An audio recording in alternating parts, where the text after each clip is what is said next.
Hey everyone, Jennifer Lee Chan here from NBC Sports Bay Area. The 49ers pull off a win in Cleveland in the very cold, windy city, 26-8 over the Cleveland Browns. And Brock Purdy has a good day. He has 16 of 29 for 168 yards, a touchdown to Juwan Jennings, and really a surprise on the field. I thought it was going to be more of a ground game. Christian McCaffrey only 2.7 yards per carry, but Brock Purdy did it through the air. Really, 161 yards passing yards and only 91 yards on the ground. But great game collectively by all three phases. Special teams, Sky Moore with a 66-yard return really set the 49ers up for a great possession. And then you've got George Kittle, 4 catches for 67 yards. Brock Purdy takes one in, rushes it in for himself for a touchdown. Celebration with the Dougie, and really just an overall joyous win in the locker room. And they all were happy to talk to everybody. And you saw a collective, complementary football game, special teams, defense, turnovers, really just less mistakes than the 49ers have shown in the past. 3 wins in a row. They are now 9-4, heading into their bye week. Few injuries from the game. Kyle Juszczyk with ribs injury, Ben Barch with a foot injury. Both of those guys did not come back. Nick Martin in the concussion protocol. Potentially, Nick Martin can come back maybe after the bye. They're also looking to get guys back. Maybe not sure about Yetur Gross-Matos, but hopefully getting back Eddie Pinheiro.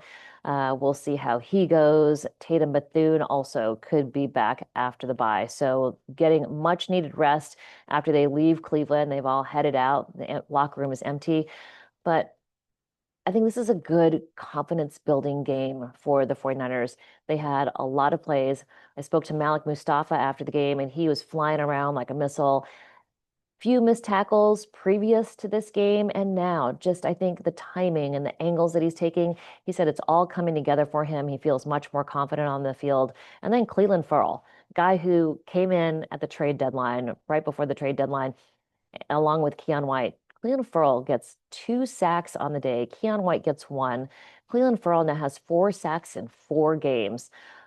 Just a really solid performance by him. And I saw Chris Kasarik speak to him after the game and, give him some congratulations and really appreciating what he's done for the team. And I think Keon White, Cleveland Ferrell, 2 guys who are really showing up on the 49ers defensive line. Bryce Huff also getting some pressure. But, I remember back at the trade deadline when all the 49ers fans were losing their minds because the 49ers did not pick up a star edge rusher. They didn't pick up any of the guys who were, Trey Hendrickson was the talk. But now, with the guys that they finally did get, really nice performance on the field. I think that they had a different game plan for Shedeur Sanders, not going too aggressively on him, just containing him, making him play quarterback, making him throw the ball. They relied a lot on the run game. They were actually more successful on the ground than the 49ers were. They had 138 yards on the ground and only 115 yards passing. So the 49ers defense did a nice job shutting down the air game. They had to run the ball a lot, but it really is playing with less mistakes. Cleveland Browns turned the ball over, a muffed punt. 49ers ended up scoring on that drive. They also had a turnover on downs on a fumble between the center and a direct snap to, I think it was Harold Fannin. But the 49ers capitalized on those mistakes, and that was the key in the game. Last week, Brock Purdy, 3 interceptions. He really drove the ball. He was even really good going against the wind down at that one end of the field. That's when he threw that deep pass to George Kittle. And you think about the game that he had last week where balls were floating on him. I talked to Juwan Jennings after the game and he said the touchdown was an amazing pass. He literally turned and the ball was in his hands. He didn't even have to look for it. It was literally arriving as he was getting to his point. His eyes turned towards Brock and the ball was right there. I think that says a lot for Brock Purdy's confidence and him feeling healthier, especially with the toe injury. We saw him scramble around. We saw him, run for a touchdown. And I think the offense is really starting to click. It's been a little up and down, but for them to put 3 wins together in a row before heading into the bye says a lot.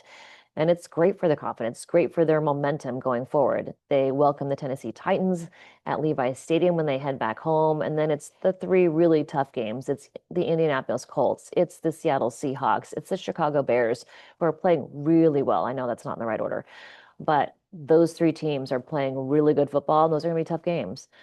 But looking at the 49ers and their confidence level and how they've been playing, it's, remarkable. I think a lot of people doubted them when Fred Warner got injured. Of course, Nick Bosa as well, but Fred Warner being the captain of the defense, there was a lot of, I think, lack of confidence the 49ers could do it.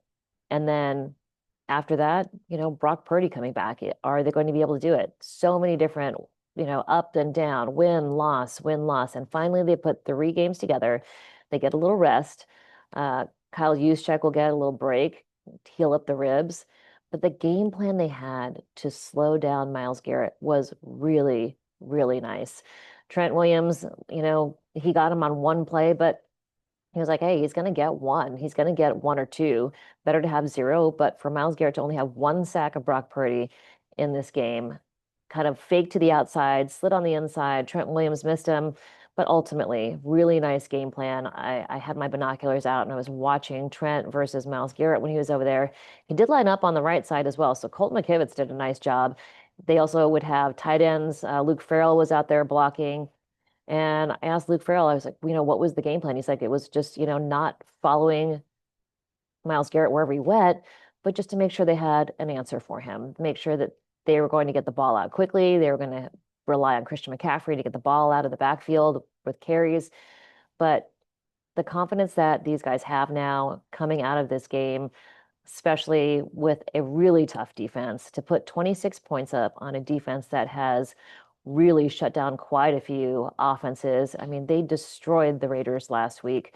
I know they're not the best team, but still, it's a really tough defense. They're coached by Jim Schwartz, who is one of the best defensive coordinators in the game. For them to put up 26 points, I think, is a huge confidence boost for this team. And they came out of the game with a few injuries, but hopefully nothing too terribly serious. And they will get some guys back after the bye. I think Tatum Bethune will be back. Curtis Robinson has done an outstanding job making sure that everybody is where they're supposed to be, less missed assignments than we've seen in the past. So for them to be able to do that says a lot. So now they go into the bye week and a little bit more confidence. And I mean, if you don't trust Kyle Shanahan at this point, I don't know what to tell you. For him to do things like taking Aaron Donald out of a game, to taking Myles Garrett out of a game, it's remarkable coaching. And also, hats off to the front office, getting Cleveland Ferrell and Keon White into this team when there are other way more expensive options, but they've done well with who they have. And that is, a bunch of guys who are, maybe not the biggest names on defense. And I literally also thought the offense was going to carry this team throughout the rest of the season. And it really has been complimentary football. This special teams by Brant Boyer has been so good. Um, I remember last year when it was Jake Moody getting hurt on a return. Then it was um, Anders Carlson getting hurt on a return. And then it was someone else getting hurt on a return. And uh, it was because they had such bad coverage. And, the punt coverage was just so bad. And maybe it was the punts not going to the right direction as well. So now with this special teams unit, they could get Eddie Pinheiro back as well. But it is remarkable how much a special teams upgrade can do. Um, Brant Boyer cast off from the Jets. Robert Saleh cast off from the Jets as well. And those two guys have earned their money and they're playing, coaching really well, getting their players in the right spots. And you're seeing it on the field. All right. So I got to go write some stories. But if there's anything you'd like to know from this from Cleveland from this game. The fact that they beat the elements, they were really lucky. It wasn't raining, very little bit of snow, but it really was windy. But to not have freezing rain, I think was a huge boost. And I'm really surprised that they threw it more than they ran it. But great game from the Niners. They head into the bye 9-4. Who would have thought? And a defensive line that's playing pretty well, getting sacks. Great performances also by Malik Mustafa, Darrell Luter on the special teams, fumble recovery. They've just all been really collectively playing together, and that I think says a lot for this locker room and a lot for this organization. All right. Subscribe, please like. Those are my hot takes from this game, and we'll talk to you soon. Enjoy the bye week, but I'll be doing some videos. All right. Hope y'all are well. Have a great night.